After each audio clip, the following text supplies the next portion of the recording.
Hello बच्चों, let's look at this question. So question कहता है amongst the three isomers of nitrophenol, the one that is least soluble in water is O nitrophenol, P nitrophenol, N nitrophenol and D none of these।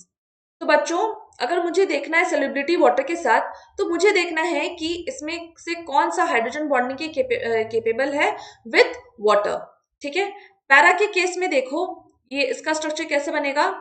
ये रहा OH, ये रहा para position पे NO2। M में क्या हो जाएगा बच्चों, ये रहा OH, इसके रेस्पेक्ट में मेटा पोजिशन ये आ गया, यहाँ NO2 लगा दो।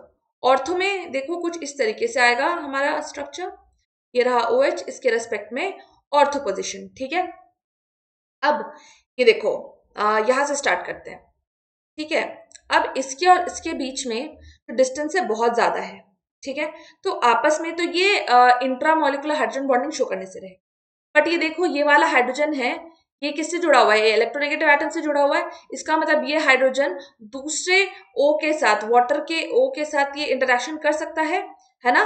तो इंटरमोलिकुलर हाइड्रोजन बॉन्डिंग शो करता है। तो अगर इंटरमोलिकुलर हाइड्रोजन बॉन्डिंग शो कर रहा है वाटर के साथ, तो इसका मतलब ये वाटर से सोल्यूबल होगा, वाटर के साथ ये सोल्यूबल होगा, राइट। तो ये तो सोल्यूबल है।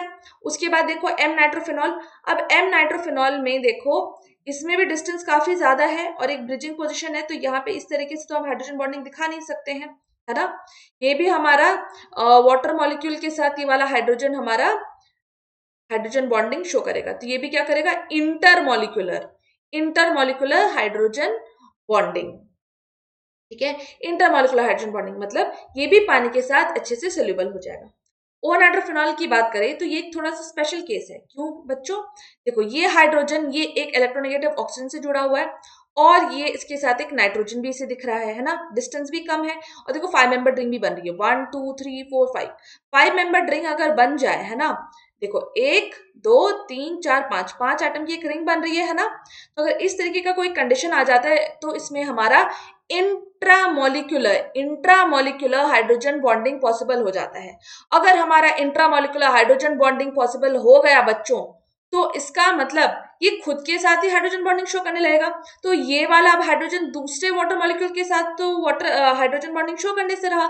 इसका मतलब इसका सॉल्युबिलिटी जो वाटर में होगा ये सबसे ज्यादा कम होगा, है ना। तो that means orthonitrophenol will be least soluble in water. So correct option is option A. I hope you understood the concept. Thank you बच्चों।